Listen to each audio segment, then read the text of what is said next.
दोस्तों नमस्कार। आज 14 मई है और इंडियन एक्सप्रेस में जो भी बीपीएससी के हमारे पॉइंट ऑफ व्यू से जो भी न्यूज़ आर्टिकल्स होते हैं इंपॉर्टेंट, उसको हम लोग देखते हैं। तो चलिए स्टार्ट करते हैं। और जो पहला न्यूज़ है, आपको ध्यान होगा कल 4th फेज का इलेक्शन था और जैसे कि पिछले 3 फेजेज़ में देखने को मिले हैं कि वोटर टर्नआउट है वो थोड़ा डिप रहा है 2019 के इलेक्शन के मुकाबले से। तो इस फेज में भी वो ट्रेंड एक तरह से कंटिन्यू ही रहा और 2019 में जहां इन जो फेजेज जो सीट्स में इलेक्शन हुए थे कल, उसमें अगर 2019 के डेटा की बात करें तो वो वोटर टर्नआउट था लगभग 68.8%। लेकिन जो अभी इलेक्शन कमीशन ने डाटा जारी किया है 4th फेज का, उसके हिसाब से कहा है उन्होंने 67.25% ही रहा इस साल। थोड़ा डिप है और ये पिछले 3 फेजेस में भी देखा जा रहा था। ठीक है, तो आगे देखते हैं। और कहा जा रहा है कि 1996 के बाद श्रीनगर में काफ़ी वोटिंग हुई है और वो लगभग 38% हुई है। और ये सब तस्वीरें आपको जो है वो भारतीय लोकतंत्र में लोगों का जो विश्वास है, जो उसकी आस्था है, उसको एक तरह से ये डिपिक्ट करते हैं। ठीक है, चलिए आगे देखते हैं। हाँ, एक ये न्यूज़ हमारे बिहार के बहुत बड़े लीडर गुजरे हैं, हम उनकी थोड़ी चर्चा करते हैं। और उससे पहले उनके परिवार के प्रति पूरी संवेदना व्यक्त करते हुए ईश्वर से ये प्रार्थना करते हैं कि वो अपने चरणों में इन्हें स्थान दे। ठीक है, तो अब थोड़ा हम लोग सुशील मोदी के बारे में जानते हैं। बहुत बड़े चेहरा थे बिहार के पूरी पॉलिटिक्स के लिए और ख़ास करके भाजपा के। वो एक तरह से बिहार में वट वृक्ष थे और 72 साल की आयु में उनका भी निधन हुआ है एम्स में। वो कैंसर से पीड़ित थे और 72 साल की आयु में लगभग पिछले 5 दशक से वो बिहार की राजनीति में अलग अलग रोल में वो पूरी तरीके से एक्टिव थे। ठीक है, चलिए। और पब्लिक फोरम में उन्होंने अपने हेल्थ के बारे में अपडेट बिल्कुल अभी रिसेंटली किया था। जब लोकसभा अनाउंस हो गए थे डेट्स, तब उन्होंने पहली बार अपनी बीमारी की जो जानकारी है वो सार्वजनिक की थी और लिखा था ट्विटर पे कि पिछले 6 महीने से हम कैंसर से लड़ रहे हैं, अब लगता है कि आप लोगों से शेयर करने का वक्त आ गया है और इस अपने स्वास्थ्य की वजह से हम इस बार के इलेक्शन में अपना रोल नहीं निभा पाएंगे। ठीक है, तो थोड़ा इनके बैकग्राउंड को जानते हैं। बिहार की अभी करंट लीडरशिप के साथ इनको भी जेपी आंदोलन का एक तरह से प्रोडक्ट माना जाता है। ठीक है, और जो इनकी स्टूडेंट पॉलिटिक्स थी वो 1971 में स्टार्ट हुई थी, जब पटना यूनिवर्सिटी के स्टूडेंट काउंसिल में वो चुने गए थे। ठीक है, और 1974 में जब जयप्रकाश नारायण की आंधी चलती है तो अपने आह्वान के पर ये अपनी जो स्टडी कर रहे थे, एमएससी कर रहे थे, उन्होंने पढ़ाई छोड़ दी और आपातकाल और जेपी आंदोलन मतलब इमरजेंसी और जेपी मूवमेंट के बीच में ये 5 बार अरेस्ट हुए और लगभग 19 महीने तक ये जेल में रहे। ठीक, फिर 1977 से 86 वाला फेज था जब ये अखिल भारतीय विद्यार्थी परिषद में ये जुड़े रहे। ठीक है, और 1990 में ये पटना सेंट्रल असेंबली सीट से विधानसभा के लिए चुने और 1995 और 2000 में भी ये बिहार लेजिस्लेटिव असेंबली पहुँचे और 96 से लेकर 2004 का जो इनका पीरियड था ये एज अ अपोजिशन लीडर रहे। ठीक, और 2004 में ये लोकसभा का चुनाव लड़ते हैं भागलपुर से और उसको जीतते भी हैं। ठीक, और 2005 में जब एनडीए को बहुमत मिलता है बिहार के चुनाव में तो नीतीश कुमार को मुख्यमंत्री बनाया जाता है और सुशील मोदी अपनी उप मुख्यमंत्री वाली पारी की शुरुआत करते हैं। और 2005 से लेकर 2013 और फिर 2017 से लेकर 2020 तक का ये पीरियड ये एज अ उप मुख्यमंत्री रहते हैं नीतीश कुमार की सरकार में। ठीक, और 2011 में जो जीएसटी के लिए जो फिनांस मिनिस्टर की काउंसिल बनी थी उसमें उनको चेयरमैन भी बनाया गया था। ठीक है, और दिसंबर 2020 ये चुने गए थे राज्यसभा के लिए और इनका जो ये कार्यकाल था राज्यसभा का ये कब ख़त्म हुआ? ये ख़त्म हुआ आपको फरवरी 2024 में। और अपने अंतिम विदाई भाषण में उन्होंने बहुत सारी बातें कही थी, लेकिन एक जो सबसे बड़ी बात इन्होंने कही थी ये कि राजनीति में कोई भी आदमी ज़िंदगी भर काम नहीं कर सकता, लेकिन सामाजिक तौर पर आजीवन काम कर सकता है। मैं संकल्प लेता हूँ कि जीवन के अंतिम क्षण तक मैं सामाजिक कार्य करता रहूँगा। और इसी भाषण के अंत में उन्होंने ये कहा था कि जो बजट वाला जो भाषण होता है उसको दोनों सदन के संयुक्त अधिवेशन में करवाना चाहिए। ठीक है।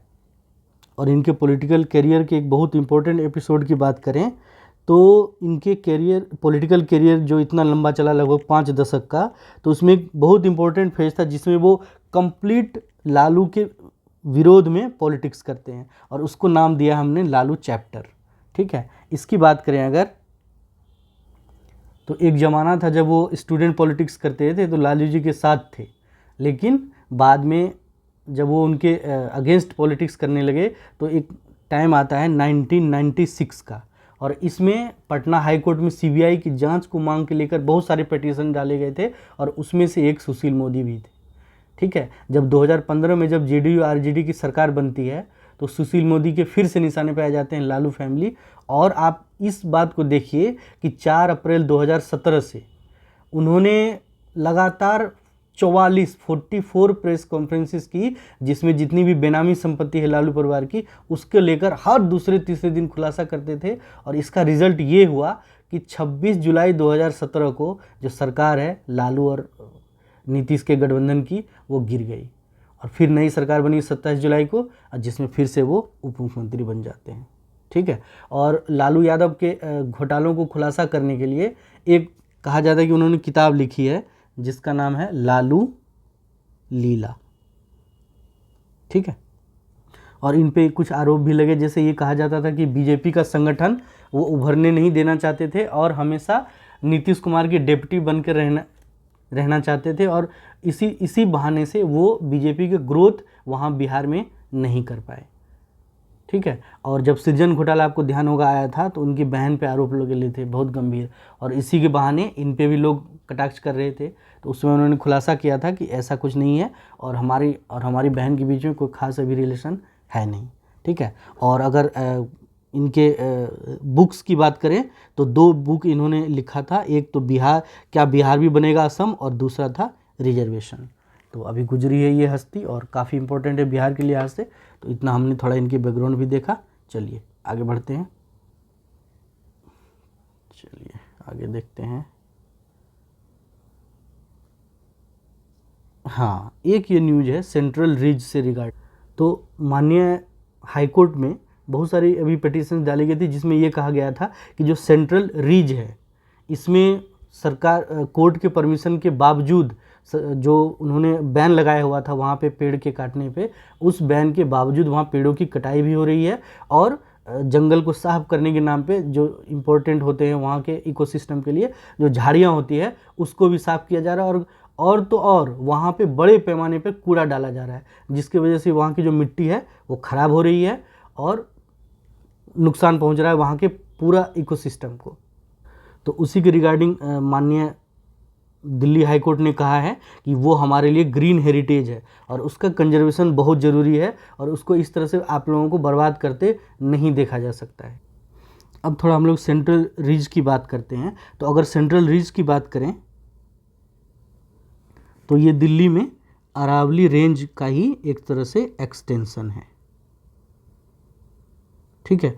और ये आपको इसका अगर हम एक्सटेंशन देखें तो साउथ वेस्ट में गुजरात चले जाइए और वहाँ से लेकर पालनपुर तक ये पूरा फैला हुआ है और इस में ये टोटल 4 स्टेट्स को ये कवर करता है। और ये कौन कौन से स्टेट्स हैं? एक आपको हो गया राजस्थान, एक हो गया गुजरात, एक हो गया आपको हरियाणा और एक हो गया आपको दिल्ली।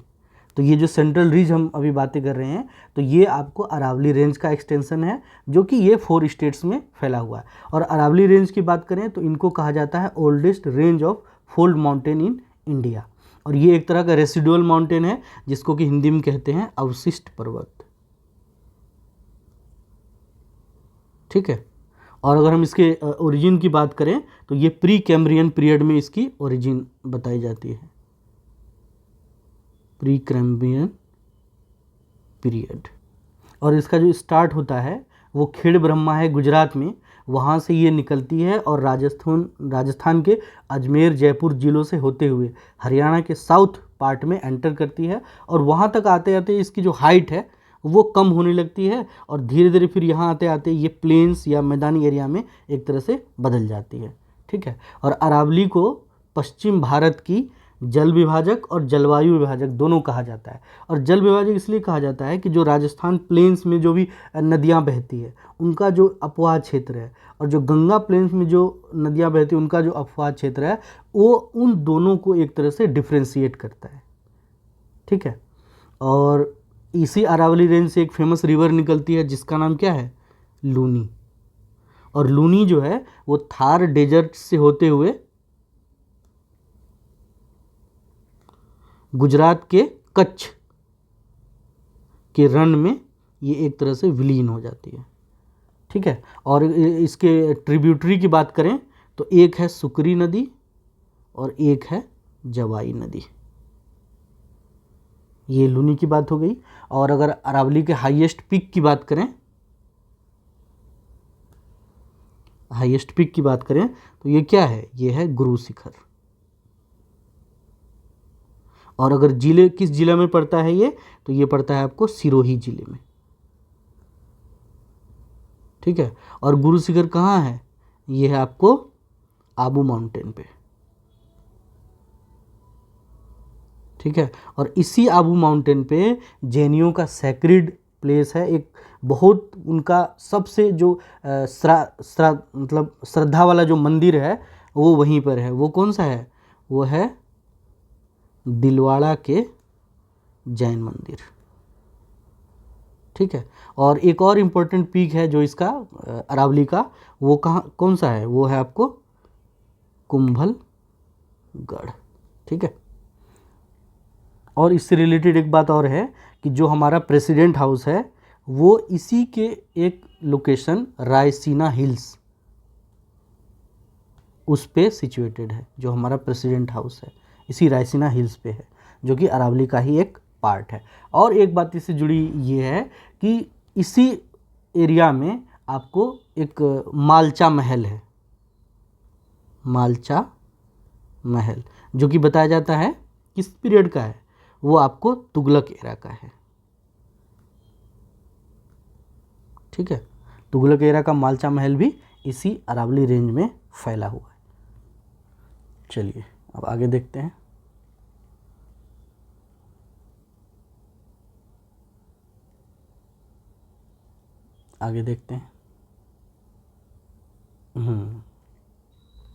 तो अभी आपको ध्यान होगा जो व्लादिमीर पुतिन है उन्होंने अपना एक राष्ट्रपति के रूप में अपने नए कार्यकाल की शपथ ली थी। और जो बहुत समय से लगभग 2012 से ही जो वहाँ पे रह रहे हैं रक्षा मंत्री सरगई सोइगू, उसको उन्होंने हटा दिया है। और उसके बदले अब जो उप मुख्यमंत्री की तरह उप प्रधानमंत्री की तरह वहाँ काम कर चुके हैं एंद्रेई बेलाशोव, अब उसको वहाँ रक्षा मंत्री बनाया जा सकता है। और जो क्रेमलिन है उसकी तरफ से ये कहा गया है कि डिफेंस मिनिस्टर को आज के एक इस तरह से जो जियो पॉलिटिकल इतने चेंजेस आ रहे हैं उसमें काम करने के लिए हमारे जो रक्षा मंत्री हैं उनको इनोवेटिव होने की ज़रूरत है। ठीक है। चलिए आगे देखते हैं। और ये न्यूज़ आप देखिए कि जब से वो कंट्रोवर्सी स्टार्ट हुई नेपाल में, जिसको हमने अभी पिछले वीक में कवर भी किया था, तो उसके बाद से बहुत सारे चेंजेस आ रहे हैं वहाँ की लोकल पॉलिटिक्स में। नेपाल की जो रिजर्व बैंक से रिलेटेड एक आदमी थे जो कि प्रेसिडेंट के एडवाइज़र थे, उन्होंने अपना इस्तीफ़ा दिया। और उसके बाद ये जो अलायंस था उसमें से जो मधेसी फ्रंट के जो लीडर थे उन्होंने अब अपना एक तरह से इस्तीफ़ा दे दिया है। और उसकी वजह से भी कह रहे हैं कि सरकार पे हो सकता है संकट हो, लेकिन ये अपने उनके डोमेस्टिक पॉलिटिक्स के लिए ये सही साइन नहीं है। और न ही जो इंडिया और नेपाल है उसके रिलेशन के लिए ये कंट्रोवर्सी कहीं से भी अनवांटेड थी। ठीक है। चलिए आगे देखते हैं। आपको ये ध्यान होगा अभी पीओके में काफ़ी स्ट्राइक चल रही है, वहाँ पे प्राइस राइज की वजह से खूब दंगे फसाद हो रहे हैं। और अब कहने सुनने में आ रहा है कि जो प्राइम मिनिस्टर हैं उन्होंने एक फ़ंड वहाँ पे जारी किया है जिससे थोड़े बहुत लोगों की जो परेशानियाँ हैं वो हो सकती है थोड़ी कम हो जाए। ठीक है। चलिए आगे देखते हैं। हाँ, एक ये बहुत ही इम्पोर्टेंट न्यूज़ है हमारे मेंस के पॉइंट ऑफ व्यू से भी और थोड़ा बहुत पीटी के पॉइंट ऑफ व्यू से, जो कि चाबहार से रिलेटेड है। ठीक है। इसको हम लोग देखते हैं, थोड़ा इसको तसल्ली से देखेंगे। तो जो काफ़ी दिनों से जो इंडिया और इनार के रिलेशन जो काफ़ी बुरे फेज से गुजर रहे थे, और ख़ास करके अभी जो इतने सारे फ्रंट खुले हुए हैं मिडिल ईस्ट में, इज़राइल के बीच में तनातनी चल रही है और बहुत अलग अलग एकदम कॉम्प्लेक्स वहाँ पे जियो पॉलिटिकल गतिविधियाँ चल रही है। और ईरान का रिलेशन यूरोप से तो है ही कटा हुआ, और अभी बहुत बुरे दौर से ईरान की भी पॉलिटिक्स चल रही है, ठीक है। और उसके बीच में जो इतना ख़राब फेज हम अभी देख रहे थे पिछले कई साल से इंडिया और ईरान के बीच में, तो उसमें एक अच्छा डेवलपमेंट हुआ है और इसके हम लोग देखते हैं। तो अभी हमने ईरान के साथ एक ऐसा समझौता किया है जो कि अगर स्ट्रेटेजिकली देखा जाए तो वो चाइना और पाकिस्तान दोनों के लिए एक झटके के रूप में है, ठीक है। तो अब एग्रीमेंट की बात करें तो ये एग्रीमेंट हुआ है शाहिद बेहिश्ती, एक पोर्ट है उनका, और उनका सेकंड मोस्ट मेजर पोर्ट है ये शाहिद बेहिश्ती, और उसी के ऑपरेशन से रिलेटेड वो ये एग्रीमेंट है। और अगर शाहिद बेहिश्ती की बात करें तो ये चाबहार पे ही सिचुएटेड है, ठीक है। और एग्रीमेंट किन के बीच हुआ है, तो ये हुआ है इंडिया पोर्ट्स ग्लोबल लिमिटेड और Ports and Maritime Organisation of Iran के बीच में हुआ है, ठीक है। और यही शाहिद बेहिश्ती के पोर्ट के टर्मिनल को ऑपरेट करने के लिए 10 साल का कॉन्ट्रैक्ट है, और ये बाद में फिर ऑटो रिन्यूअल होता रहेगा, ठीक है। और जो हमारे union minister of shipping ports and waterways हैं वो ईरान पहुंचे और उन्होंने ये डील को एक तरह से फाइनली साइन किया। तो आपको कमेंट बॉक्स में बताना है कि हमारे union minister of shipping ports and waterways कौन है, ठीक है। आगे देखते हैं इसमें। और अगर इस एग्रीमेंट की बात करें तो 2016 में ईरान और भारत के बीच में शाहिद बेहिश्ती बंदरगाह के संचालन के लिए समझौता हुआ था, और कहा जा रहा है कि जो नया समझौता भी हुआ है ये सोमवार को यानी कल, तो ये उसी का एक तरह से फाइनल एक्सटेंशन है।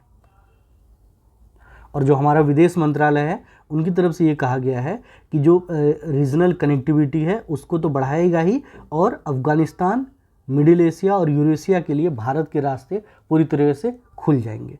और अगर इसके इकोनॉमिकल एस्पेक्ट की ओर देखें तो इसमें ये कहा जा रहा है कि जो इंडिया पोर्ट्स ग्लोबल लिमिटेड है वो इसमें $120 मिलियन का निवेश करेगी, ठीक है। और इसके अलावा $250 मिलियन की एक तरह से फाइनेंशियल एड दी जाएगी, और अगर टोटल को कर लें तो ये लगभग $370 मिलियन का ये टोटल एग्रीमेंट हो जाएगा।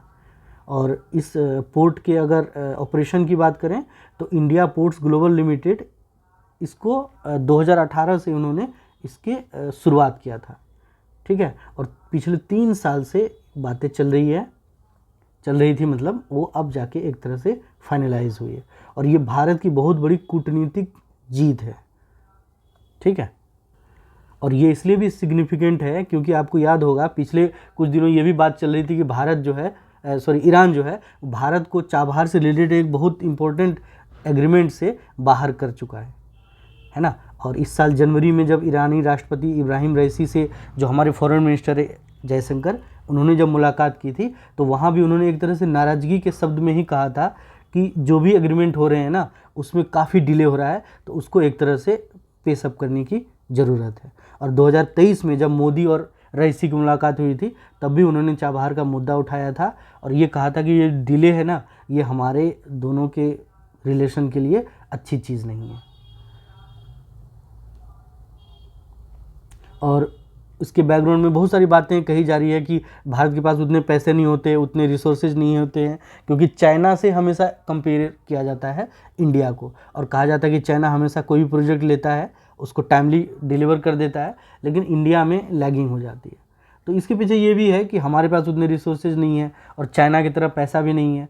और दूसरी बात, इसके बैकग्राउंड में एक चीज़ आपको और ये भी देखना होगा कि ईरान पे नए नए सैंक्शंस बहुत सारे इधर बढ़ते चले गए और उसकी वजह से भी इसमें थोड़ा डिले हुआ है, ठीक है। और आपको ध्यान होगा जब पहली बार हमने ईरान के साथ इसके लिए समझौता किया था तब भी अमेरिका की तरफ से इसको बहुत आपत्ति जताई गई थी, ठीक है। अच्छा, अब हम थोड़ा देखते हैं कि जो चाबहार है ये हमारे लिए इतना इम्पोर्टेंट क्यों है, ठीक है। एक मिनट, चाबहार पोर्ट का थोड़ा हम इम्पोर्टेंस देख लें क्या है आखिर।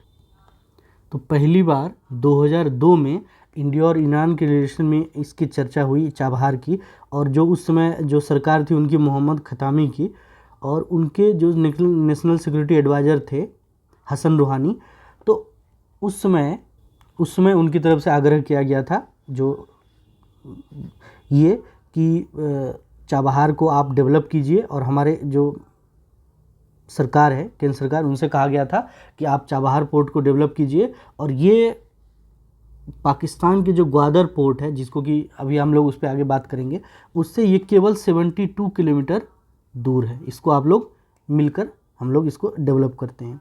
तो पहला बार जो सहमति बनी इसके विकास के लिए, चाबहार में जो पोर्ट है उसके आसपास के लोकेशन को भी कंप्लीट डेवलपमेंट के लिए भारत और ईरान के बीच 2003 में पहली बार समझौता हुआ था।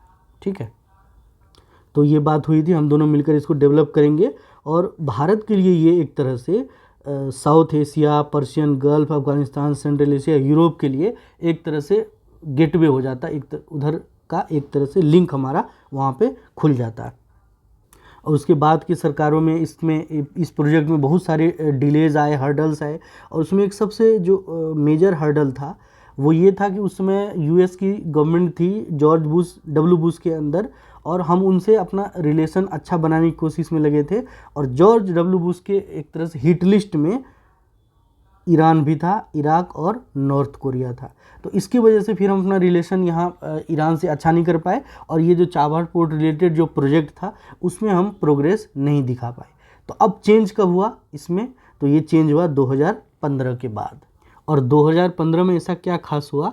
तो 2015 में साइन हुआ JCPOA, जिसको कहा जाता है joint comprehensive plan of action. और ये प्लान बनाया था किसने? P5+1, और ये किसके साथ था? ये था आपको ईरान के साथ। ठीक है, तो P5 तो आप समझ गए होंगे, ये परमानेंट 5 है। और आपके लिए है कि आप इस परमानेंट 5 के कौन कौन सी कंट्रीज हैं वो आप उसमें कमेंट बॉक्स में इसको लिखेंगे। और 1 कंट्री जो इसके साथ थी वो थी आपको जर्मनी।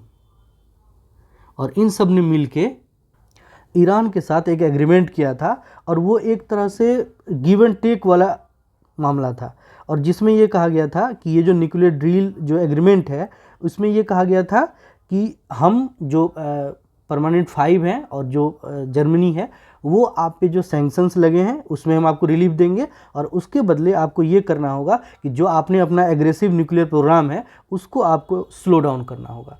तो इस गिव एंड टेक फार्मूले पे जो रिलेशन है ईरान का वो वेस्ट के साथ, यूएस के साथ और भी मेजर पावर्स के साथ इम्प्रूव होने लगे। और वही टाइम था जब हम इस प्रोजेक्ट में हम भी आगे बढ़ने लगे। और आप टाइमिंग देखिए कि जैसे ही ये डील साइन होती है उसके 3 वीक के अंदर, है ना, वो अफगान प्रेसिडेंट अशरफ गनी इंडिया आते हैं और कहते हैं कि चाबहार को जो आपने ठंडे बस्ते में डाल दिया है उसको फिर से पेशअप करने की ज़रूरत है। और उसी जो अशरफ गनी का जो विजिट था अप्रैल 27 से 29 2015, उसी में जो गनी साहब की विजिट थी उसी दौरान प्रधानमंत्री नरेंद्र मोदी ने ये अपनी सहमति जताई कि हम इस पोर्ट को अब स्पीड अप करेंगे इस पे काम करने में, जो कि एक तरह से गेटवे हो जाएगा हम अफगानिस्तान का और सेंट्रल एशिया का। ठीक है, और एक साल में इतनी प्रोग्रेस हुई इसमें कि 2016 में जो मोदी का ईरान दौरा था, और ये कहा जाता है कि 15 साल में किसी भी भारतीय पीएम का ये पहला ईरानी दौरा था। और इसी में इसमें समझौता किया गया, वो एक तरह से ट्राइलेटरल एग्रीमेंट बनाया गया जो कि इंटरनेशनल ट्रांसपोर्ट और ट्रांजिट कॉरिडोर बनाने का था। ठीक है, और 2019 में पहली बार ऐसा हुआ कि इस पोर्ट का इस्तेमाल करते हुए अफगानिस्तान से माल बिना पाकिस्तान को क्रॉस किए हुए भारत आया था। और इससे पहले जो हमारा कनेक्शन था अफगानिस्तान से वो वाया पाकिस्तान ही था, लेकिन 2019 में पहली बार हमने इस पोर्ट के एक हिस्से को इस्तेमाल करते हुए अफगानिस्तान से माल हमारे इंडिया में आया था। ठीक है, तो जो इंडिया पोर्ट्स ग्लोबल लिमिटेड है उनकी अपनी सब्सिडरी है जिसको बोलते हैं India port global Chabahar free zone, और उसके थ्रू यहाँ के ऑपरेशंस वो हैंडल करती हैं, और उसके थ्रू काफ़ी ज़्यादा काम अभी हाल फिलहाल में किया जा चुका है। ठीक है, और ये पोर्ट एक तरह से जो मानवीय सहायता और मदद पहुंचाने के लिए भी काफ़ी इम्पोर्टेंट जरिया है। और आपको ध्यान होगा 19 पैंडेमिक में हमने बहुत सारा इसका इस्तेमाल किया था। और 2.5 मिलियन टन के आसपास गेहूं हमने और 2000 टन के आसपास हमने पल्सेस यहाँ पे शिपिंग यहाँ पे हो चुकी है इंडिया से अफ़गानिस्तान, इसी चाबहार पोर्ट से। और 2021 में आपको ध्यान होगा 40,000 लीटर हमने पेस्टिसाइड जो मेलाथियोन जिसका नाम है वो हमने भेजा था। आपको ध्यान होगा कि वहाँ पे एक बहुत तगड़ा लोकस्ट अटैक हुआ था, ठीक है, जो फसल वहाँ बर्बाद कर रहे थे। तो उसके लिए हमने मेलाथियोन के लगभग 40,000 लीटर इसी पोर्ट के थ्रू वहाँ पे भेजा था। और ब्रिक्स के साइडलाइन पे जब आपको 2023 में अगस्त में प्रधानमंत्री मिले थे तो अब्राहम रईसी से उन्होंने वायदा किया था इसको हम और ज़्यादा पेशअप करेंगे और जो आपकी शिकायतें हैं उसको हम दूर करेंगे, ठीक है। अब एक बात कर लेते हैं हम,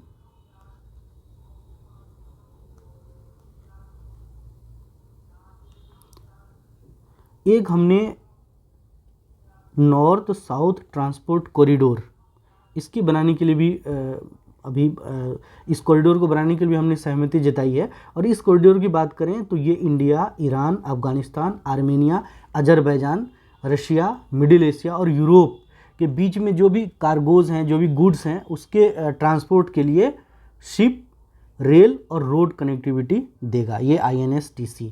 और इसके अगर नेटवर्क की बात करें तो ये लगभग होगा 7200 किलोमीटर, ठीक है। और इस रूट से क्या होता कि भारत जो है यूरोप तक आसानी से पहुंच जाता और इस रूट के थ्रू ईरान भी अपने फ़ायदे उठा सकता था, रशिया भी अपने फ़ायदे उठा सकता था। लेकिन उसके लिए चाबहार काफ़ी इम्पोर्टेंस रखता है। तो अब जब ये नए रूट की बनने की बात हुई तो लगा जो वो रूट कहलाता क्या, India Europe middle east corridor, तो लगा कि अगर ये बन जाएगा तो इससे जो चाबहार है उसका इम्पोर्टेंस ख़त्म हो जाएगा, ये लगा था। लेकिन सरकार ने अब ये जो नई डील साइन हुई है इसके थ्रू दिखाया कि नहीं, चाबहार हमारे लिए इम्पोर्टेंस रखता है अभी भी। अब हम बात करते हैं कि चाइना पाकिस्तान का एंगल इसमें क्या है। चाबहार, चीन, पाकिस्तान, तो आपको ध्यान होगा हमने अभी बात की थी कि ग्वादर पोर्ट से ये पास है। तो आप ये देखिए कि ग्वादर पोर्ट से को डेवलप कौन कर रहा है, वो कर रहा है चाइना। तो ग्वादर पोर्ट और चाबहार पोर्ट के अगर डिस्टेंस की बात करें तो बाय रोड ये लगभग 400 किलोमीटर है, ठीक है। लेकिन अगर समुद्र के रास्ते जाएं तो ये मात्र 100 किलोमीटर ये बनता है, ठीक है।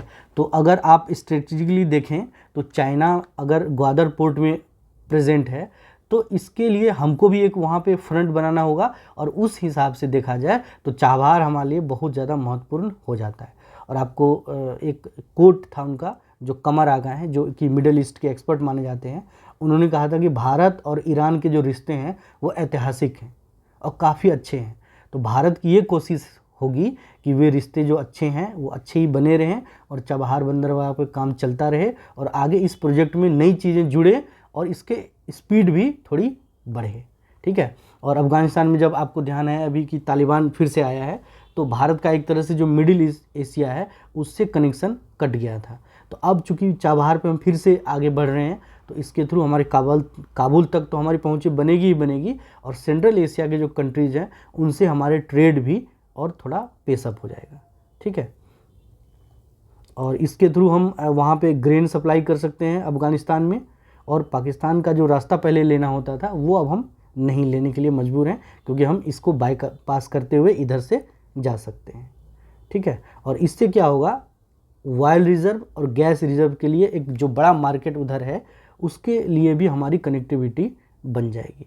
और स्ट्रेटेजिकली हमने देखा कि ग्वादर के पास है तो ग्वादर में अगर चाइनीज़ प्रेजेंस है तो उसको काउंटर करने के लिए हम अपने चाबहार पे प्रेजेंस अपनी बढ़ा सकते हैं।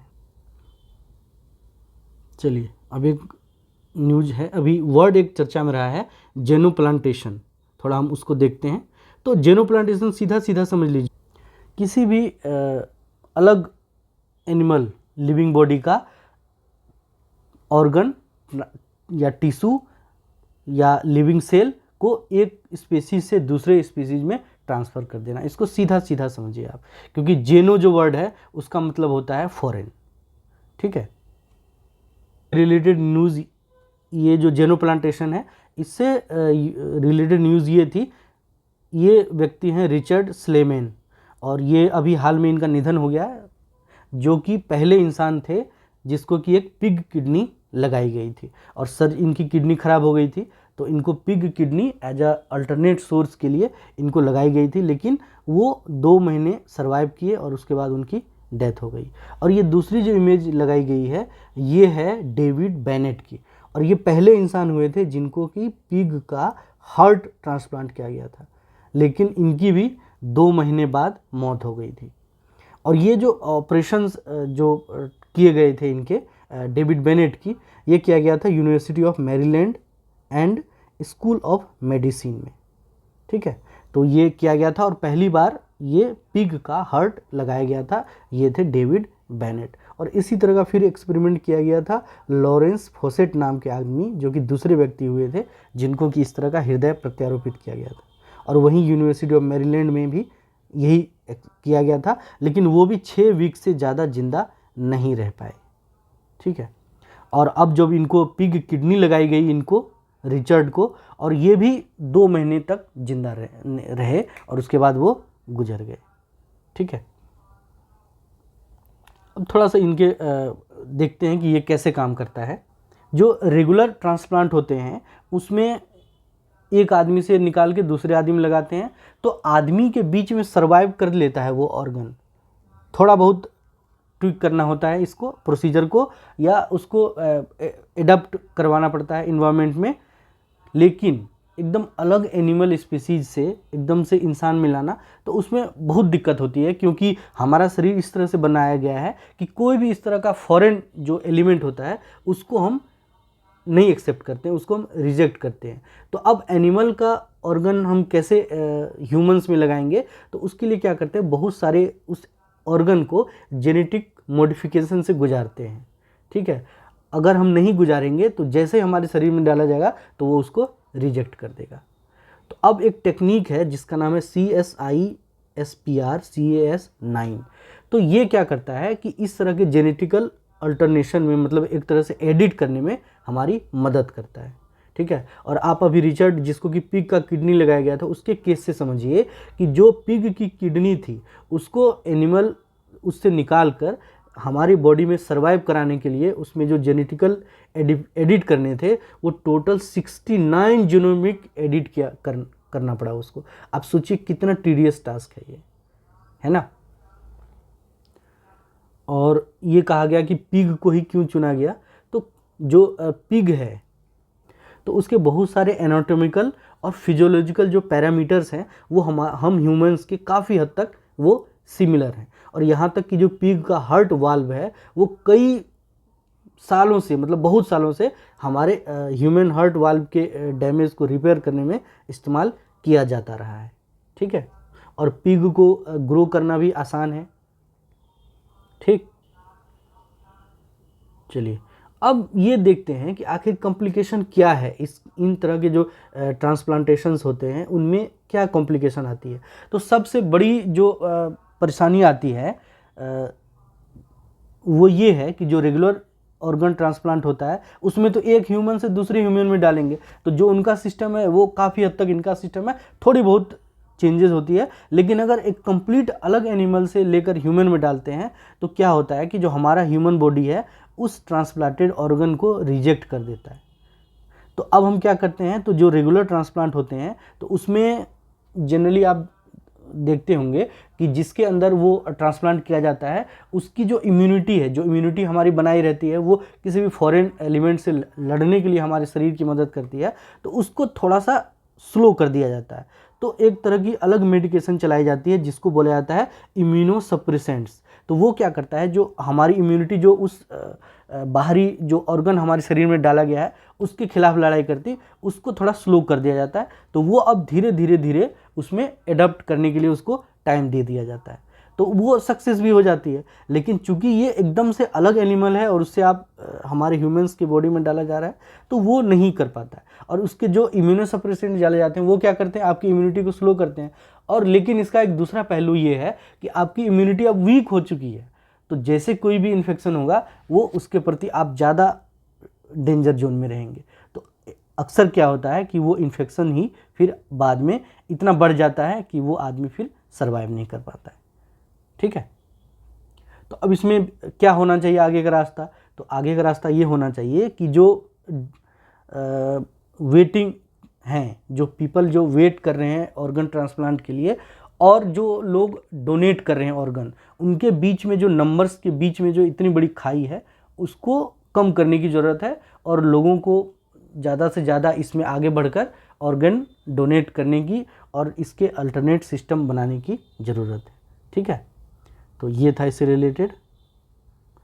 और एक एक्सोप्लैनेट का न्यूज अभी चर्चा में रहा था, जो कि है 55 कैंसरी ई, और इसके बारे में कहते हैं कि सब जो मतलब हमारे सोलर सिस्टम से बाहर के जितने भी बॉडीज़ हैं रॉकी प्लैनेट्स, उसमें स्टडी किया जाने वाला ये सबसे ज़्यादा इसकी स्टडी की गई है। और इस एक्सोप्लैनेट की बात करें तो ये हमसे लगभग 41 लाइट ईयर दूर है।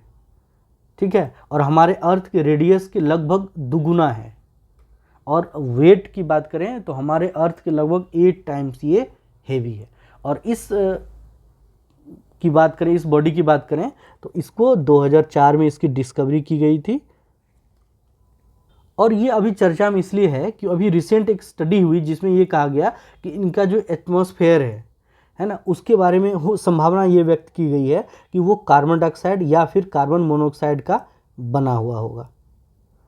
और अगर इस स्टडी को हम अगर आगे देखें तो ऐसा नहीं है कि एकदम से वहाँ पे लाइफ के सर्वाइवल होने की चांसेस दिखने लगेंगी, लेकिन हाँ ये है कि इस स्टडी के थ्रू हम जो हमारा अपने अर्थ का जो इतिहास है उसके पीछे झांक सकते हैं, जिसमें कि एक ज़माना था जब हम बहुत ज़्यादा अर्थ की जो गर्मी बहुत ज़्यादा गर्म भी था और जो मैग्मा से पूरी तरीके से भरा हुआ था। तो हम अपने अर्थ की हिस्ट्री को इस नई स्टडी से रिलेट करते हुए उसमें कुछ नए जगहों पर पहुंच सकते हैं। ठीक है, चलिए अब आगे देखते हैं।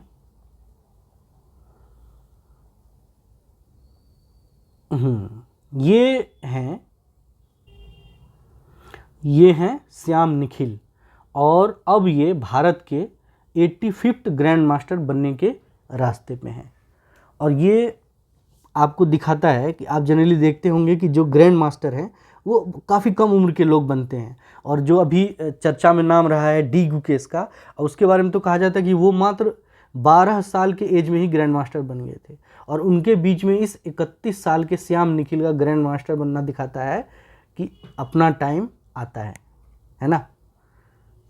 चलिए आज का ये यहीं पे ख़त्म करते हैं, और जाते जाते आपको इन तस्वीरों के साथ छोड़े जाते हैं। तो ये तस्वीर है पेंगोंग त्सो लेक की, जो कि इंडिया और चाइना के सीमा पर बनी हुई है, और ये दुनिया के सबसे ऊंचाई पर स्थित झीलों में से एक है। और इसकी ऊंचाई की बात करें तो लगभग 13,886 फीट है। और ये तस्वीर जो इंटरनेशनल स्पेस स्टेशन है वहाँ के एक क्रू मेंबर ने ली थी, और अभी नासा ने इसे पोस्ट किया था। तो आप इस इमेज में देखेंगे जो इसका लेफ़्ट साइड है उसमें आपको नीला साफ पानी दिखेगा, लेकिन जो राइट साइड है उसमें जमी हुई बर्फ़ दिखेगी। ठीक है, चलिए मिलते हैं फिर अगले वीडियो में। बहुत बहुत धन्यवाद।